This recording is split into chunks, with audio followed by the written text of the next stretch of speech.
సైనికులు గాయాల గుర్తులు కనిపించకుండా ఉండేందుకు సబ్బును తువ్వాళ్లో చుట్టేశారు. వారు నిశ్శబ్దంగా జాక్ మంచం దగ్గరకు చేరి ఒక్కసారిగా అతనిపై దుప్పటి వేసి కట్టారు. వెంటనే వారు తమ కోపాన్ని అతనిపై ఆపకుండా ప్రదర్శించడం ప్రారంభించారు.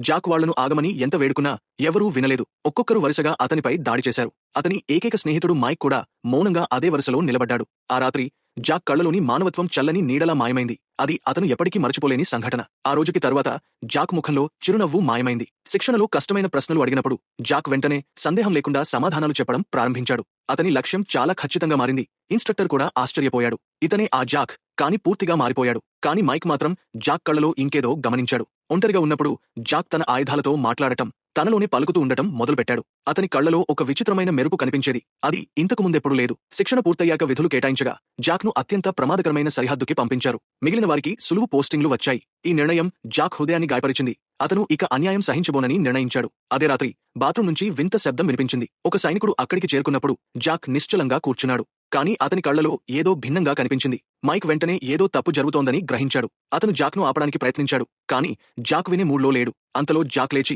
శిక్షణలో చేసిన కదలికలను గట్టిగా పునరావృతం చేయడం ప్రారంభించాడు. అతని శబ్దం విన్న మిగతావారు మరియు ఇన్స్ట్రక్టర్ కూడా అక్కడికి చేరుకున్నారు. ఎప్పటిలాగే ఇన్స్ట్రక్టర్ కోపంగా అరవడం మొదలుపెట్టాడు. కాని జాక్ చేతిలో నిజమైన ఆయుధముందని మైక్ చెప్పగానే వాతావరణం ఒక్కసారిగా మారింది. ప్రతిరోజు అతని తిట్టే ఆ ఇన్స్ట్రక్టర్ ఒక్కసారిగా మృదువుగా మాట్లాడటం మొదలెట్టాడు. కాని జాక్ మాత్రం పూర్తిగా శాంతంగా ఉన్నాడు. కాని అతని కళ్లలో ఒక మహా తుపాను దాగి ఉంది. ఇన్స్ట్రక్టర్ మళ్లీ అరవడం ప్రారంభించగానే జాక్ అందరిపై కాల్పులు జరిపించాడు.